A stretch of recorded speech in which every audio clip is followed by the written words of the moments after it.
Hello everyone, welcome back to my channel. So इस video में हम बात करने वाले हैं वो क्या 10 मिस्टेक्स हैं जो कि हमें अवॉइड करना चाहिए एज अ बैकएंड डेवलपर।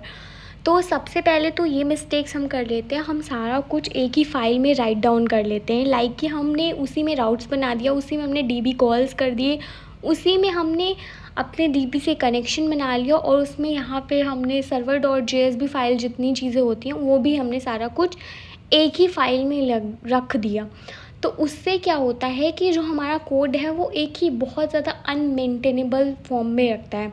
तो इसके लिए हमें क्या करना चाहिए, हमें एक proper structure folder structure follow करना चाहिए कि राउट का हमने अलग फ़ोल्डर बना दिया, कंट्रोलर का हमने अलग फ़ोल्डर बना दिया, सर्विसेज के नेम से अलग फ़ोल्डर बना दिया, कन्फिग जिसमें हम डेटा से कन्फिग्रेशन कर रहे हैं, डीबी कॉल कर रहे हैं, उसके लिए हमने अलग फ़ोल्डर बना दिया।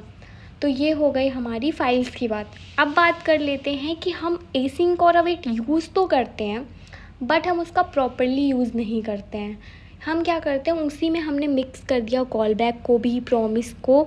तो वो क्या करता है, हमारा एक कॉल बैक हेल वाली सिचुएशन अकर हो जाती है, तो जिसकी वजह से प्रॉब्लम होता है। तो हमें इसके लिए क्या करना चाहिए, हमें एक एसिंक अवेट एक प्रॉपरली हमें स्ट्रक्चर फॉलो करना चाहिए ताकि हम एक एरर को हैंडल कर सकें।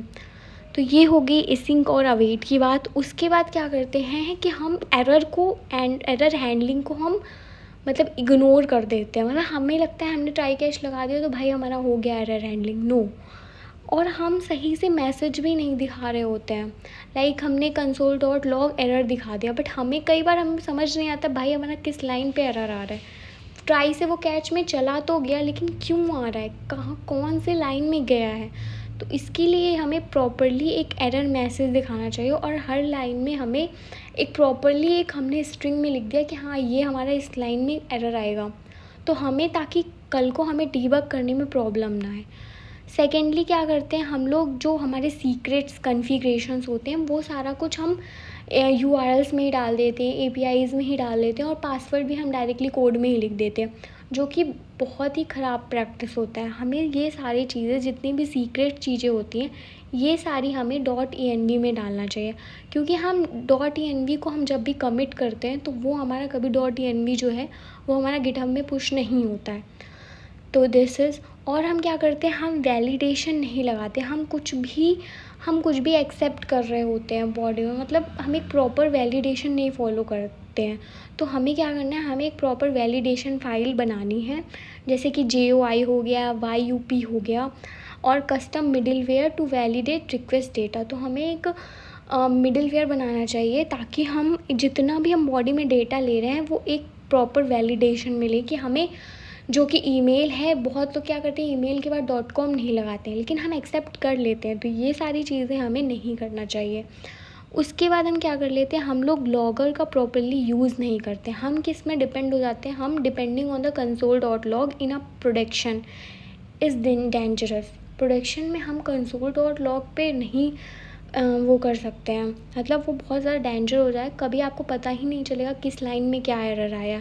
तो इसके लिए हमें क्या करना चाहिए, हमें एक विंस्टन करके आता है, तो वो प्रॉपर वो लॉगिन के लिए होता है, तो हमें विंस्टन का यूज़ करना चाहिए लॉगर का प्रॉपरली, ताकि हमें पता चल सके कि हमारा किस लाइन में एरर आया है।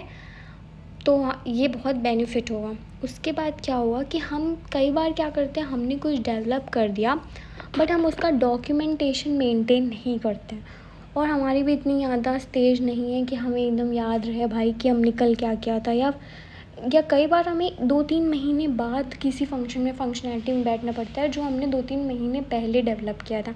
तो हमें क्या करना चाहिए, हमें एक प्रॉपरली डॉक्यूमेंटेशन मेंटेन करना चाहिए ताकि हमें याद रहे कि हमने क्या किया था, इसमें क्या क्या वैलिडेशन लगे हुए हैं, ताकि आप भूल ना पाओ। और क्योंकि हम एक टीम में वर्क कर रहे होते हैं तो कल को हमारी जगह कोई नया बंदा भी आता है तो उसको भी प्रॉब्लम ना आए उस डॉक्यूमेंट से, उसको भी हेल्प मिल जाएगा। एंड उसके बाद हम क्या कर लेते हैं, हम tightly coupled code, writing code where everything depends on everything, no flexibility, हम कोई भी फ्लेक्सिबिलिटी नहीं देते हैं। तो हमें क्या करना है, इसके लिए हमें एक सर्विसेज, हेल्पर्स और ये सब चीज़ें हमें अलग अलग फाइल में मेंटेन करना है, ठीक है। और क्या है कि हमको प्रॉपरली एक तो गिट यूज़ करना नहीं आता, नॉट लर्निंग गिट प्रॉपरली, हम प्रॉपरली गिट को यूज़ करना सीखते ही नहीं हैं। Fear of git, CLI, poor commit messages, मतलब हम मैसेजेस भी कुछ भी लिख रहे होते हैं, प्रॉपरली हम मैसेज नहीं लिख रहे होते हैं। तो हमें क्या करना चाहिए, हमें गिट के बेसिक्स कमांड आने चाहिए, जैसे क्लोन हो गया, ब्रांच हो गया, नई ब्रांच बनाने का। और अगर हमें कोई ब्रांच किसी ब्रांच से मर्ज करनी है, उसके लिए स्टैश करने के लिए, रिवर्ट करने के लिए, ये सारे कमांड जो हैं ये बेसिक गिट के कमांड है जो कि एक डेवलपर को आने ही चाहिए। और हम क्या करते हैं, हम एक सिक्योरिटी पर्पज़ से हम कभी सोचते ही नहीं हैं। एज अ डेवलपर हमें सिक्योरिटी के लिए सोचना चाहिए, हमें सिक्योरिटी पर्पज़ के लिए हमें JWT यूज़ करना चाहिए। और जितने भी हमारे टोकन वगैरह हैं उनको हम लोग को इनक्रिप्टेड फॉर्म में रखना चाहिए, कभी हम उनको डिक्रिप्टेड फॉर्म में रखना ही नहीं चाहिए। और जैसे कि किसी का अकाउंट नंबर या किसी यूज़र की पर्सनल डिटेल्स है तो हमें उसे डेटाबेस में इनक्रिप्टेड फॉर्म में ही रखना चाहिए, हमें कभी उसे डिक्रिप्ट फॉर्म में नहीं रखना चाहिए। तो ये कुछ 10 मिस्टेक्स थी जो कि एक डेवलपर को अवॉइड करना चाहिए। So that's it for this video. If you like my video please subscribe my channel. Thanks for watching, bye bye, मिलते हैं नेक्स्ट वीडियो में। Thank you.